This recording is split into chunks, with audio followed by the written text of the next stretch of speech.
everyone, to another broadcast of The Soul of the Everyman on the Artist First Radio Network. All past shows are podcasts. Find them at artistfirst.com. We welcome your questions and comments. Please use DJ at artistfirst.com. Now, ladies and gentlemen, here they are, Michael and Margaret Lyons. And thank you very much, Scott, and I'm Michael Lyons. And I'm Margaret. Welcome. A pregnant pause. Yes, dear. I've lost the bubble. Oh my. Now tonight we're going to have tonight. It's been a while. It's poetry night. Oh dear. All right. Scott hates poetry night. Oh. But it's cold as a witch's nether end, so we're going to have poetry night because it'll keep us warm and toasty. And tonight we're going to do one of our favorite poets, Mr. Dr. Khalil Gibran. And I think the topic is appropriate, both for let's say, current events, which we don't need to go into too deeply, and just in general for the human condition, because Khalil Gibran was, very much, he's a modern poet. He's from the earlier half of the 20th century, and he's very pithy, very deep, and I would recommend him to anybody if you're at all into poetry. But this is from his work called The Prophet, which was sort of a loosely put together, a sort of a collection of stories. But in fact, they all stand alone. They stand on their own, I should say, and they're beautiful poems on the human condition. So tonight is on joy and sorrow by Khalil Gibran, and I think we should just read it all the way through once because it's got some beautiful scansion and beautiful rhyme and meter, because that's his milieu. And then we can go back through it because there's a lot there. So you're in for a treat. Here we go. Margaret, would you do us the honors, please? Surely. On joy and sorrow. A woman asked, "Speak to us of joy and sorrow." And he answered, "Your joy is your sorrow unmasked, and the selfsame well from which your laughter rises was often filled with your tears. And how else can it be? The deeper that sorrow carves into your being, the more joy you can contain. Is not the cup that holds your wine the very cup that was burned in the potter's oven? And is not the lute that soothes your spirit the very wood that was hollowed out with knives? When you are joyous, look deep into your heart, and you shall find it is only that which has given you sorrow that is giving you joy. When you are sorrowful, look again in your heart, and you shall see that in truth you are weeping for that which has been your delight. Some of you say, joy is greater than sorrow, and others say, nay, sorrow is the greater. But I say unto you, they are inseparable. Together they come, and when one sits alone with you at your board, remember that the other is asleep upon your bed. Verily, you are suspended like scales between your sorrow and your joy. Only when you are balanced are you at standstill and balanced. I misread that. Only when you are empty are you at standstill and balanced. When the treasure keeper lifts you to weigh his gold and his silver, needs must your joy or your sorrow rise or fall. Khalil Gibran. And he's very gentle, because there's lots of things that have been written over the many years by poets about sorrow and joy, and they can be like Longfellow, deep and aching, and heart wrenching. But this is beautiful because it goes directly to the heart of the matter in a very soft and gentle way. And one of the lines that I find, I want to sleep into the middle if you don't mind, Mom. Mm-hmm. One of the lines I find almost that encapsulates the whole meaning is, joy and sorrow. Speaking of joy and sorrow, together they come. And when one sits alone with you at your board, at the table where you eat, remember that the other is asleep upon your bed. And I thought to myself, this is such a beautiful yin-yang sort of analogy of sorrow and joy. They are not separable things, is what the poet is saying here, is that for every measure of sorrow in your life, there is an equal capacity for joy. And in many ways, you can look at those words and say, well, there's other ways of thinking about joy and other ways of thinking about sorrow, but they are, to the extent that one feels one, allows you to feel the other most deeply. And he says it elsewhere as well, that which has given you the most joy. And the other phrase I'm reminded of is, the pain of loss is the depth to which you loved. When you lose something that you love, the pain that you feel is an expression of how deeply you love the thing that you lost. So if you don't love and take the risk, that's the risk of love. The risk of love is that there is loss in this temporal plane, in this existence, where things are ephemeral, where there is form, which perforce changes. To the depth that you attach yourself to something is to the depth to which it can bring you sorrow. But you have to see that the sorrow and the joy come together, and it's a really beautiful way of putting it. Well, I always wonder if you understand the depths of joy or the depths of sorrow when you have not felt either one. In other words, people say, oh, they're joyful, they're happy, they interchange that. But joy is it's a deeper emotion, being state. Yeah, I think that's the thing I know you would twig on is exactly that. I think what he's meaning is happiness and sorrow more than joy and sorrow. Right. And when you feel joy, true joy, it goes past what would be the word I'm looking for? Superficial happenings. In other words, you're happy when things are going your way, things you expected fall into place, and you get to do your little checkbox and say, okay, this got done, and it happened the way I planned it. Yeah. Okay, happy. That's happy. Joy is a heart expression, and it has to do with opening to the process of life that's in front of you. Life itself brings joy, regardless of what you may be feeling in the moment. Joy can exist when you are in the depths of trouble, and we can attest to that. Sorrow, I believe, the reference in this for him for sorrow has to do with the absence of that heartfelt joy.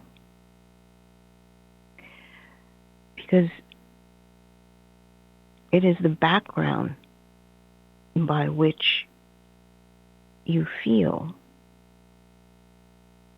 that joy. It's almost the space between the episodes, the interactions, the stillness in between. It allows you to see joy more clearly. It's almost like you have a background of darkness, and then there's the light, and the light is defined more clearly with that background of darkness. If you switch that and make it pure light behind you, but then there's a form in the center, you begin to see that form more clearly, what it's composed of. Casting light on something, you can see the details. And it's almost, that's like sorrow in this analogy. You see the depth of the sorrow. Well, I'm sorry, go ahead. By that contrast. Yeah. I mean, all of what you speak of is what I think he weaves throughout here is duality. And that's where I think the word joy is inappropriately used. I think he's using joy in the context of duality, the difference between happiness and sadness, or the difference between having and losing. You know, I think, and remember the context, and this is important for this poem. The interrogator, or the question is asked, and this is the answer, and the answer is couched in form of a context for those whom are being spoken to. So those who are being informed here are living in a duality. They're living in the duality of happiness and sadness, and he's trying to show the little bit of the deeper meaning below this. So people are, as he says in the paragraph just before there, some of you say joy is greater than sorrow, others say nay, sorrow is the greater. Which one are you focusing on? You're focusing on, I only want to be happy, and I want my happiness to be greater than my loss, or I only want to, some people focus on the negative, right? But I think you have it much more correct, is that if you use the word joy, you're really talking about a being state, and joy is not duality. Joy has no duality. Joy encompasses both what's referred to here as sorrow and let's say happiness, because in true joy, or in the true being state, you don't see, you see both sides of this, but you also see that they are encompassed within being, within consciousness, and they don't have the imbalance of duality.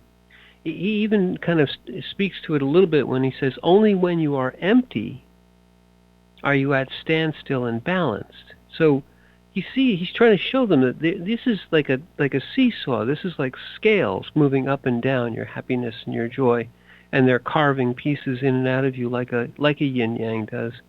But that center point, or the encompassing of that duality, becomes the unity. And truly, if you were to pin it down here, the language joy is not the right word. Well, I think, for me, the line that hit is, the deeper your sorrow carves into your being, the more joy you can contain.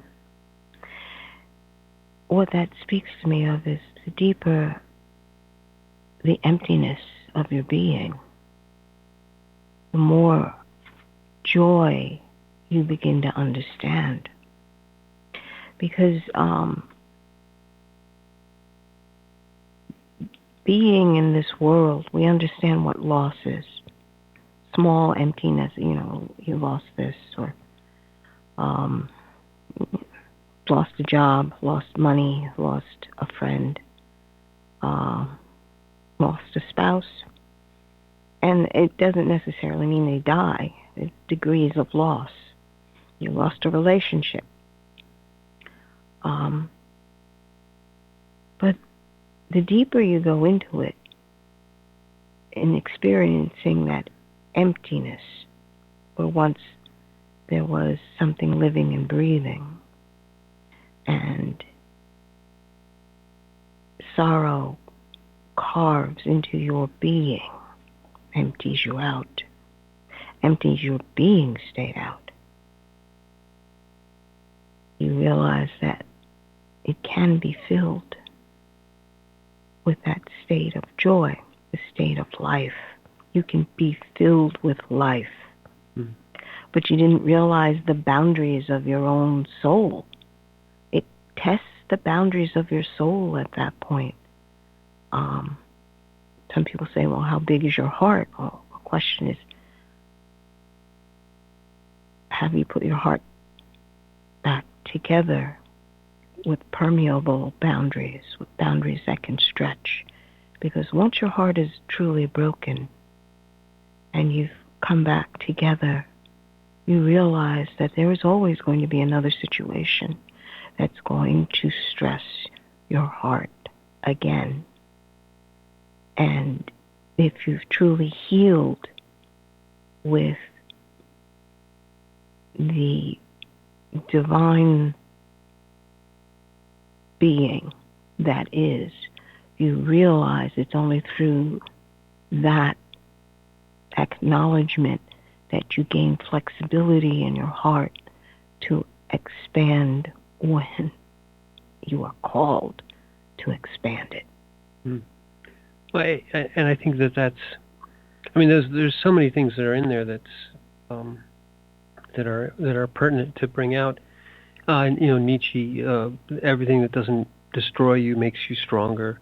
But in your true, I mean, the true thing that you're saying there is that and this harkens back to the Buddha. All life is suffering, and suffering is the sorrow that you see and that you experience rather in suffering does empty you out because it allows you to see the depths of your being.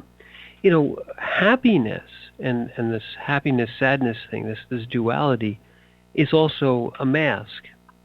The Buddha, to go back to that for a minute, had been given an idyllic, carefree life in his early years. He was sheltered and never allowed to see old age, never allowed to see any form of hardship.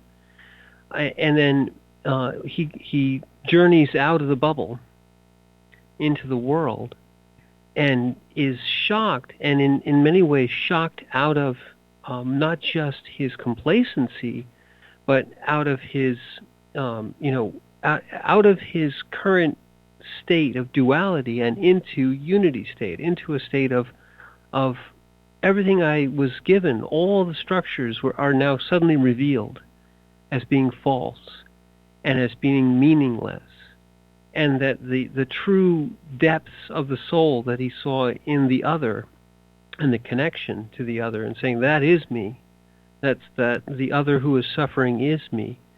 So I don't want to go too far deeply into that, but the revelation of suffering, or the revelation of sorrow, is to show the depths and to unmask the being. And you can do it the other way too, and totally says the same. You don't have to go the suffering route, but it's much more common, especially here in this incarnation. This veil of sorrows, to use that phrase. We are put here to be in experience, to be beings, to be emanations of source in experience, but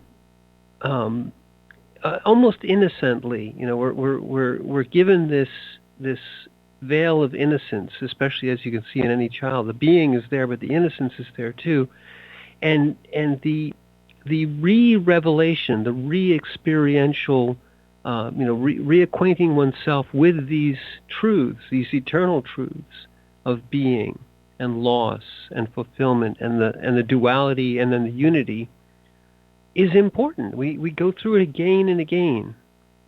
That cycle of samsara, I never get it right, but that cycle of creation and experience and seeing the suffering. it goes back to what Gibran says here. They're inseparable and important, and they one reveals the other. The hollowness of sorrow really reveals the depths to which you can be filled, but also shows you how vast the being is, because it contains both. And that's the revelation that sorrow can bring you. It can blast away all of the illusions and reveal truth. And joy can do it too. You can literally go directly into the Bodhi tree and directly into nirvana and enlightenment, but it's much less common. I think Tolle did it that way, but what a lucky man in some ways. He suffered first, so I can't say he's totally lucky. But well, he was ready for a shift. He was ready for the shift, exactly, and it came all at once. Yeah, you have to be ready, and he was aware enough to begin to make those observations. Yeah. But for most of us, I would say the state of just being is something that you wind up doing when you're young. Small children are just there. It's when you must begin to take steps into a larger world that the idea of happy and sad comes in. It's like, I'm not happy about this, or I am happy about this. And it's an expansion at that point that your world is not just you, but there are others in your world. And then you begin to learn. You must learn that what you are feeling is also what the other is feeling. And how do you negotiate all that? The balance point is key in understanding that who you are taking into account to obtain this balance becomes one of the major milestones in your development on where or how you've begun to expand your consciousness, your awareness. Can you begin to understand another person also feels pain the way you do? Or can you understand that another person can feel joy the way you do? And accepting the fact that all this is process. This is what you signed on to learn. Mm-hmm. Because many times, it's like that line in the poem that says, some of you say joy is greater than sorrow, and others say, no, sorrow is the greater. That's still keeping it in this little box. Mm-hmm. Very much so, yeah. It's the swing of the pendulum where the focus is strictly what you are feeling, not what anyone else is feeling. And to incorporate others in this understanding of the experience that happens in life, your relationship to another. Can you bring joy into this relationship? Can you handle sorrow in this relationship? Can you see the other going through a process of deep loss? The deeper the sorrow carves into your being, more joy you can contain. That line is a process. It doesn't just happen instantaneously. Oh yes, I got that. You're feeling really bad, but don't worry, you're going to feel really good later. It's like, no. It's hardly trite. And, all of it talks, again, all of this is, again, to the audience, right? It's the audience he's talking to, are those who are currently bound in the duality. Because all of this largely is giving them unmasking the duality. It's really telling them, look, some of you say joy is greater, some of you say sorrow is greater, but they are inseparable. And in what is beautifully depicted in the yin yang is that the one form, the lighter form, is defined by the darker form. You said it before. The light defines and sharpens the darkness, or the light reveals. It gives the details of the object at its center. So the light form defines the dark form, but the dark form, similarly defines the light, and within each's eye is the other. And the acknowledgement. Right, and the duality is the acknowledgement. The duality is there. So first, the poet is doing in a very gentle way. The wise man here, or the prophet here, is revealing in a very gentle way that what you are experiencing is no more than two sides of one thing. So here's the unity, the inseparability of what you are calling sorrow and what you're calling joy, what you say is good, what you say is bad. And also you can talk about then, the duality, or the separation people put between themselves, and then realizing that truly there is no actual separation. You are the other is you. The suffering of the other is your suffering. The joy of the other is your joy. The relationship between two has within it the ability to see yourself in the other and to have the others see themselves in you. So here you are, and the duality is revealed. And then he very gently, again, so gentle, he says, but you are only balanced and whole when you are at standstill, when you are neither full of joy nor full of sorrow, but realize that you are at the center. And then at the center, you see both, and you see that to the depths that I feel pain, also is to the depths, or is to the heights that I can feel joy. And you guys, this is going back to what you were doing with the small children, giving that revelation to a child early on and saying, yes, suddenly you feel bad, or you feel mad, or you feel sad, and rather than let it become your world, realize that you just expand. You give it space. You let it fill some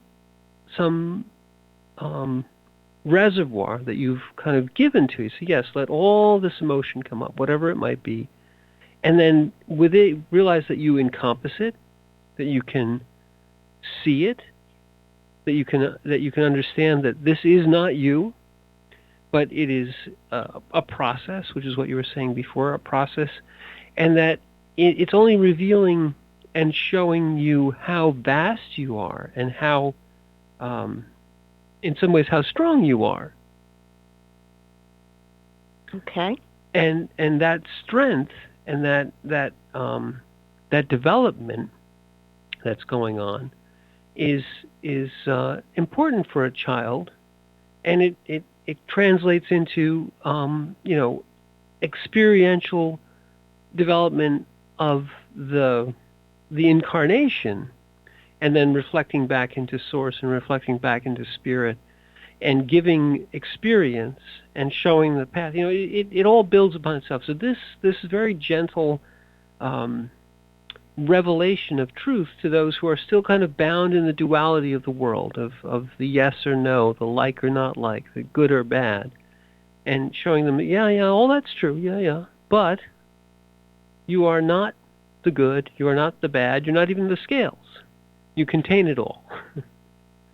Well, it's teaching how to hold perspective and not narrow down your viewpoint so that the only thing you see is maybe one side of one scale or the other side. I mean, the step forward, of course, is you're able to see the balance point. Mm-hmm. But to see it in broad, where you're actually seeing the whole thing, where the scale is sitting, say, on a desk, and you see the weights and the whole 9 yards, and you could just observe it from a distance. It's like, oh, sorrow and joy. It's interesting because there are a number of cultures that do that. They weigh your heart, because your heart is supposed to contain that joy or that sorrow, the positive or the negative. And in order for you to go on to the next realm, it's got to be balanced. It can't be one or the other. You know, too much happiness or too much sadness will not qualify you to go through. Right, the ka and the ba, for argument's sake, right, in Egyptian. But I think the Tibetans have something similar too, don't they? No. Well, there was something about, well, maybe I'm wrong, but the Egyptians definitely had an idea of weighing the heart, you know, of sort of the lightness or the heaviness of your heart, and showing duality again. Tibetans have a completely different foundation for this. Those are, you're supposed to be balanced, yes. But it has to do with where your soul leaves your body at the very end of your journey, and that's key to the whole thing. In fact, many Tibetans concentrate on their moment of death, preparing, so that they obtain the best incarnation that they can possibly get. This is what they feel they can do. And that means that you have to come out of a higher chakra point in your body. The best, of course, would be the crown chakra. But human incarnations, you've got to come out of the third chakra. Third and up. Third and up, three and up. And interesting enough, you know, if we go back to Khalil's poem, he's really talking to people of that third chakra, you know, of the duality chakra, if you will, because that's where you're talking about power over, power under, and largely, if you say that's the average, and that's the average human being, in the average experience, people are bound up in that. They're bound up in this in duality. They're bound up in this is good, this is bad, this is me, this is you.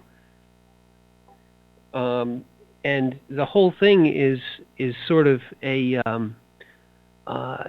it's an illusion, and it confuses people. It clouds the being.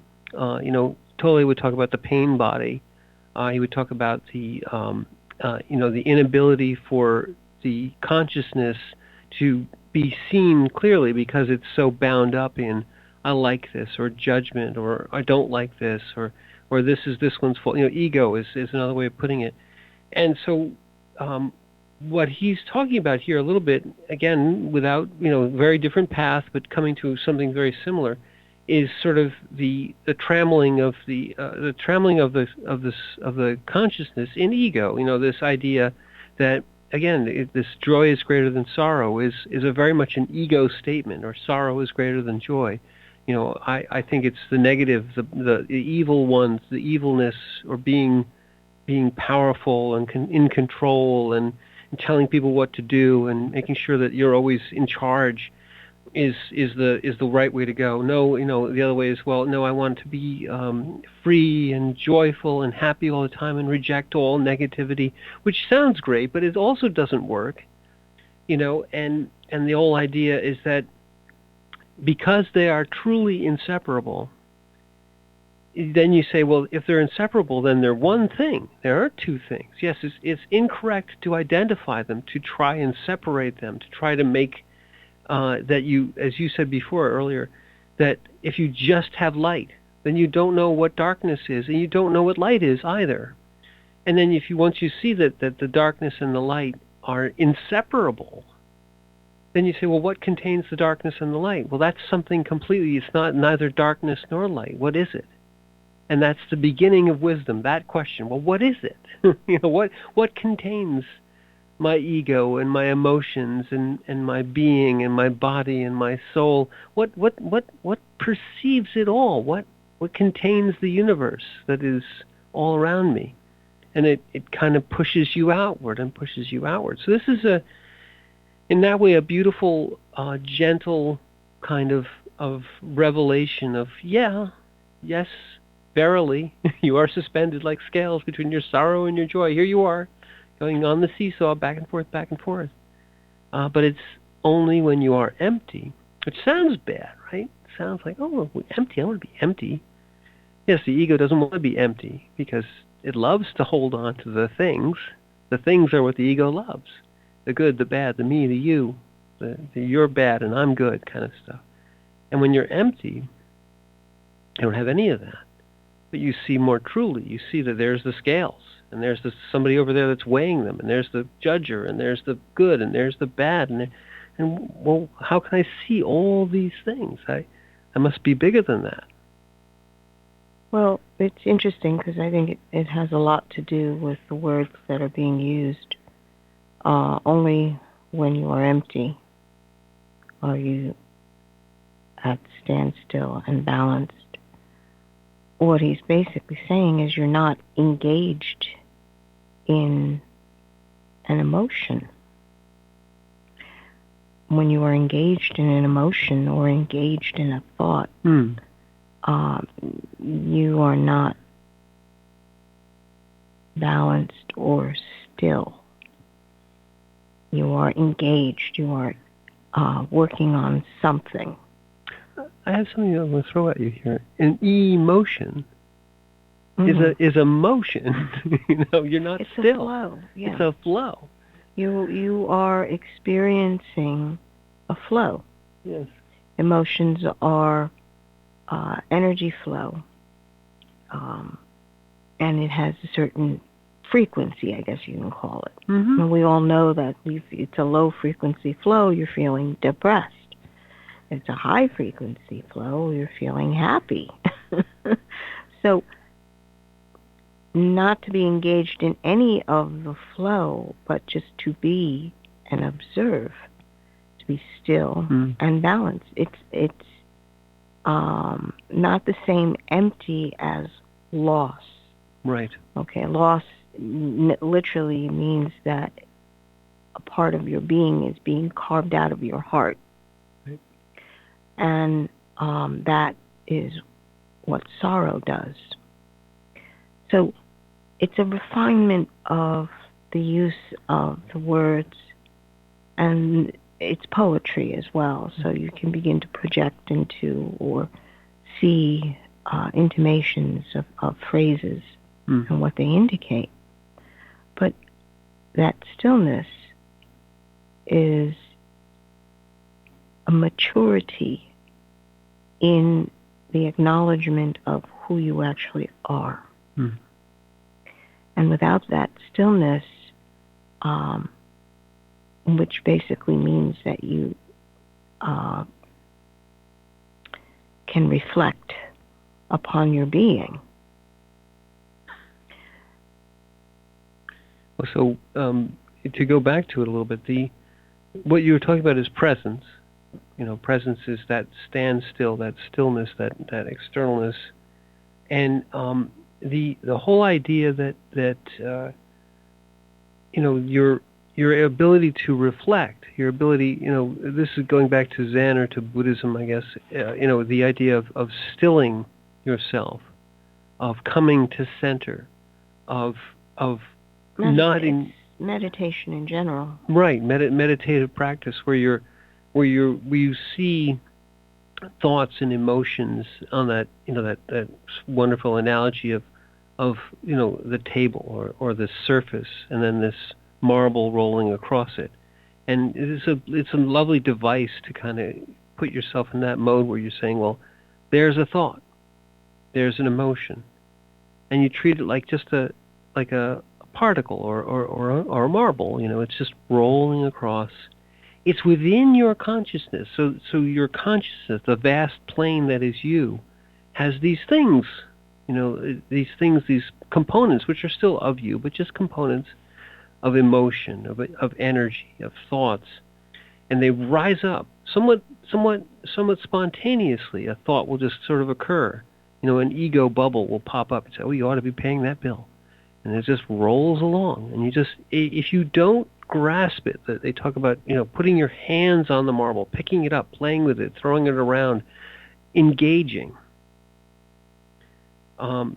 You remain at standstill. You remain balanced because you're not weighing it anymore. You're not saying this is good, this is bad. I should do this, I shouldn't do that. I feel this way. I feel that, and identifying. I am this. I am that. I am angry. I am sad. I am all these things. No. You remain at center. You remain balanced. You remain in presence, completely aware. Totally aware that this is part of you. This is part of your experience. This emotion which has risen up. You don't deny it. The denial of self, of pushing everything away to become sort of a cipher, to become the null, is a way, but not the best way. The best way is to say, that is a piece of me, but it's not me. It's a necessary part of incarnation to have an ego, and to have a mental capacity, and to have emotions that rise up, power and frequency, and to have all the experiences that you have down here. All that's necessary. The great revelation is to say, but it's not complete. It's correct, but incomplete. It's like Penrose's lovely statement about quantum theory.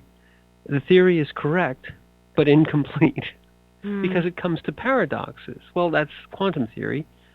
But here, the identity with emotion, the identity with good or bad or happy or sad, the identity with thoughts or with form, is all correct in one way. It is what it is that thing, but it's incomplete. It's not, it can't hold your consciousness, even no matter how hard, how much you strive to push your consciousness into ego, or push your consciousness into emotion or into any form.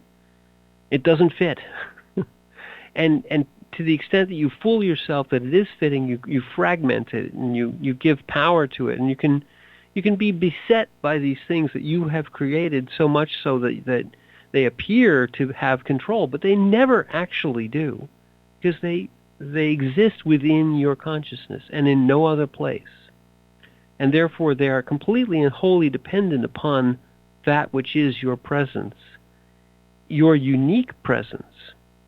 And once you realize that, once you get out, then you're seeing, I think Gibran says, you see the scales. Well, who's the treasure keeper he talks about at the last stanza here? The treasure keeper is an analogy of your consciousness. The thing which holds all treasure is your true presence. And yeah, you might need to be lifted, the scale might need to be lifted to weigh some sorrow or joy, but you're lifting it, you're holding it, you encompass the scale. You see it. You can choose to lay it down again and to be still. Mm-hmm. So you're saying the treasure keeper is you? I think the treasure keeper is presence, it's spirit, it's the eternal part of you, it's your connection to source in many ways. It's God in another form, because we are God in another form. But once you realize that you are God in another form, or just a form of God, or an extension of God. Extension. Into this dimension, yes. Yes, exactly. Extension of God into creation. Not of creation, but in creation, as the beautiful phrase says. Right. And here you are in creation, in presence, and yeah, you can pick up a scale and you can weigh what's going on. You can apprehend it. You can manipulate it. You can feel one way or another about it, but it's still not you. And as long as you don't attach yourself to these things, right, and limit yourself and try to stuff your presence into the scale or into the happiness or into the whatever. Into the concept that I got it now. I got it now. I understand how the universe works. That's right. Those are all things. In fact, like last week when we were discussing the fact that matter is a very, very, very, very, very small portion of what the universe actually is. Vanishingly small. Right. When you understand that, it's again like dust motes in an empty room. Mm-hmm. It's worse than that, actually. But anyway. Yes. Worse than the dust motes in an empty room. That's what we are. We're floating around in this stuff, and we think that we're it. We're it. We are the be all and end all. And it's again that analogy of the fish trying to understand what water is as it's swimming around in it. Here we are floating around in part of these dust motes, but we have the ability to attract others to ourselves. Isn't that fascinating? So that you may have relationship with the other. So it becomes your environment. It becomes what we believe are things. But it's just fascinating when you think about it. I still remember, I believe it was in grammar school, we were talking in one of the science classes, and we were discussing atoms in general.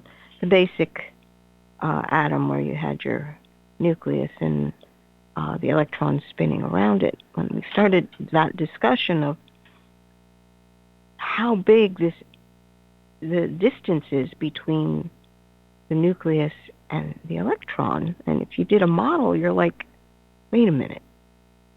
You mean to tell me that atom is mostly space with these things wiggling around in it? How is it possible that we can reach our hand out and pick up things then, if it's mostly space? And that sent us all into this discussion of, what's real. What's real?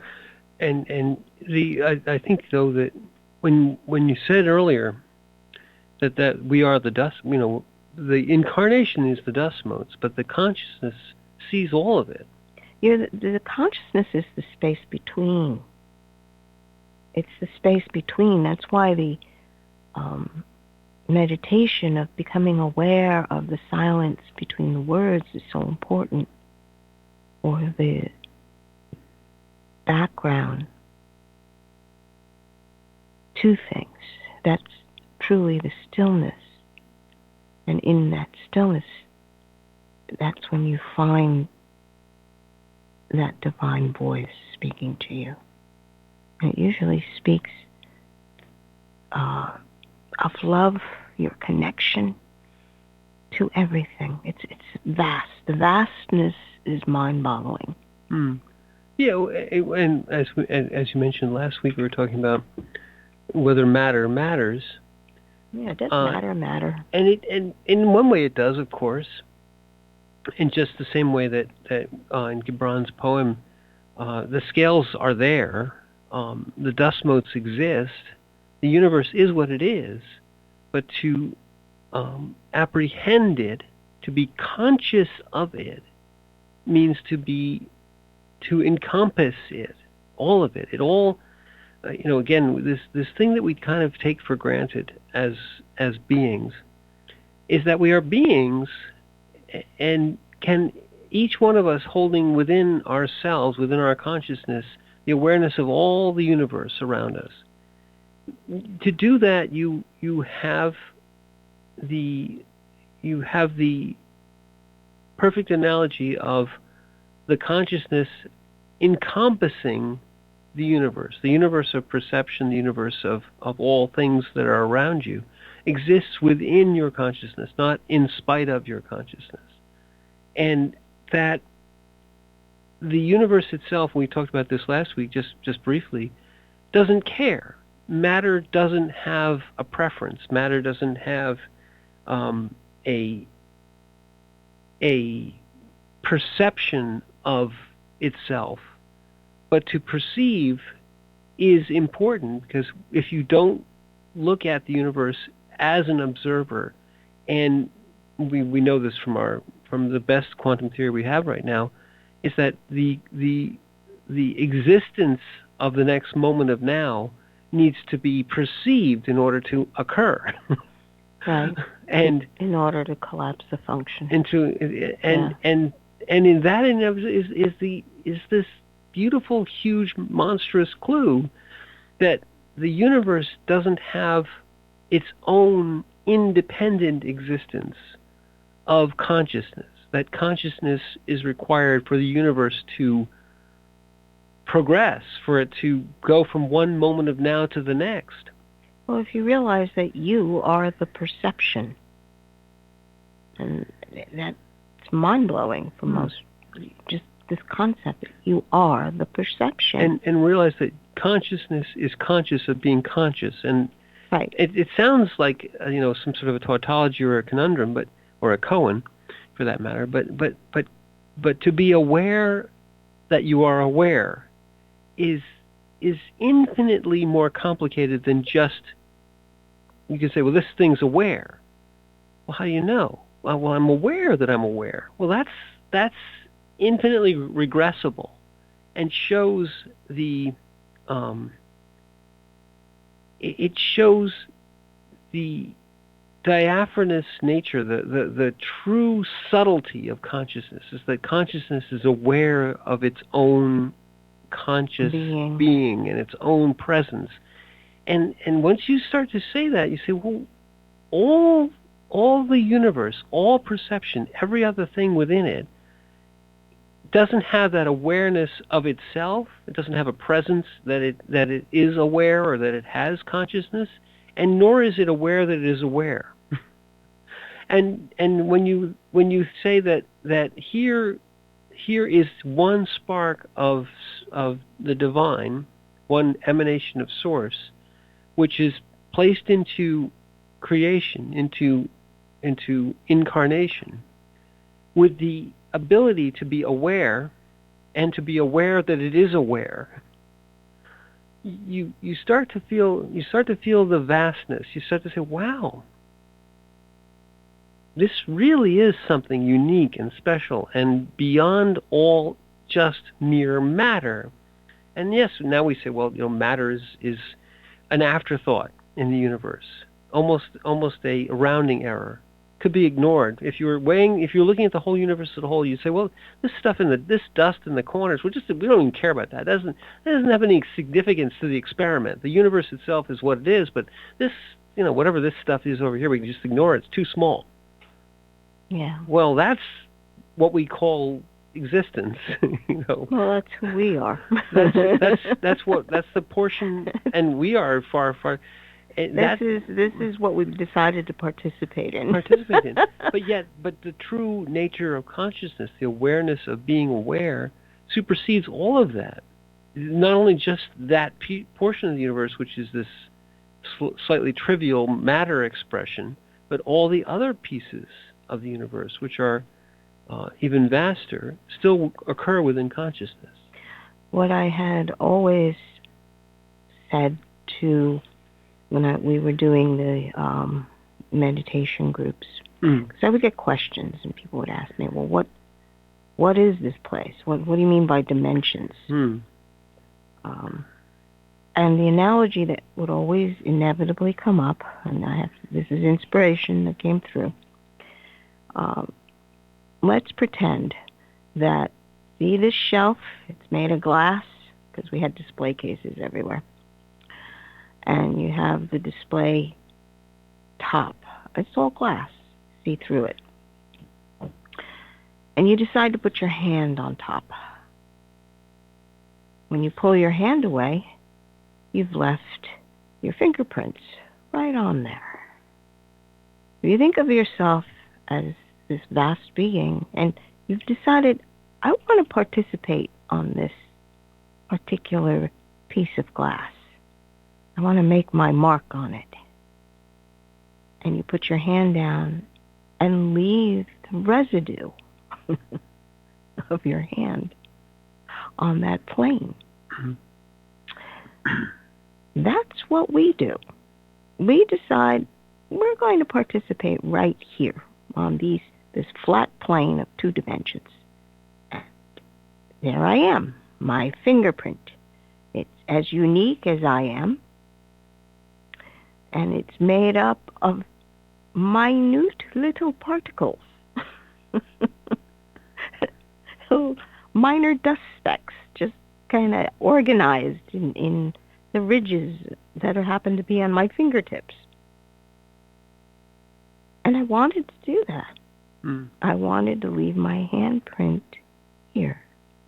What if, as a creator, that is exactly who you are, or who you participated to be, and you decided, I'm going to concentrate on that fingerprint. I'm going to make it pretty. I'm going to make it different colors. Where's the finger paints? You know, you can just go into any kind of form of creation. But understanding that there are levels, I mean, that was just the top level. There are levels to the shelf. There's depth to it. There's height, width, as well as time. And I always said to them, and you know what? You know what I think the flood was? They say there's a flood. I think someone came by with Windex. Well, but I mean, that's a great analogy to, and it speaks, backwards. You were obviously referring in some way to Flatland and that whole beautiful story.